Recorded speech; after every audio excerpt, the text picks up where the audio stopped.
కోట్లలో టర్నోవర్. రాజమండ్రిలో తాపీ మేస్త్రులకు, హెల్పర్లకు, అలాగే బిల్డింగ్ మెటీరియల్స్ అమ్మే వ్యాపారులకు ఉన్న డిమాండ్ బహుశా నాకు తెలిసి మన దేశంలో ఎక్కడా ఉండదు అనుకుంటున్నాను.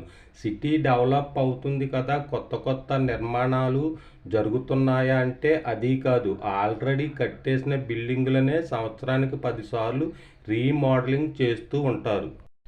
ఎందుకు ఇలా పదే పదే కట్టేసి చక్కగా ఉన్న బిల్డింగులను రీమోడలింగ్ చేస్తున్నారు అని కాస్త ఆరా తీస్తే నాకు తెలిసిన విషయాలు ఇవి.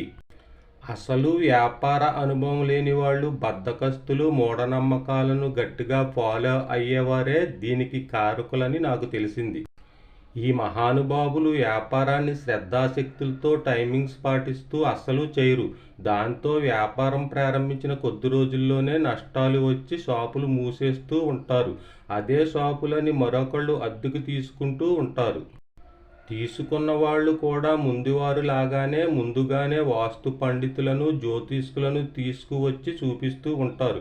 వాళ్ళేమో వాళ్ళ టాలెంట్ను బయటపెడుతూ ఆల్రెడీ చక్కగా బాగున్న బిల్డింగులను కూడా వాళ్ళ సిద్ధాంతాల ప్రకారం బద్దలు కొట్టిస్తూ ఉంటారు.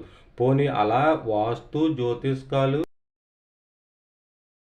చూపించుకుని వ్యాపారాన్ని ప్రారంభించిన వారు చక్కగా అభివృద్ధి చెందుతున్నారంటే వీళ్ళది పైవాళ్ల పరిస్థితే.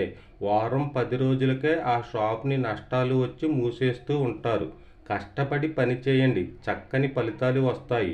మూఢనమ్మకాలని, వాస్తు సిద్ధాంతాలను, జ్యోతిష్కులను ఫాలో అవుతూ కాదు. మిద్దె శ్రీనివాసరావు, విశ్వతేజ న్యూస్, చంద్రవరం.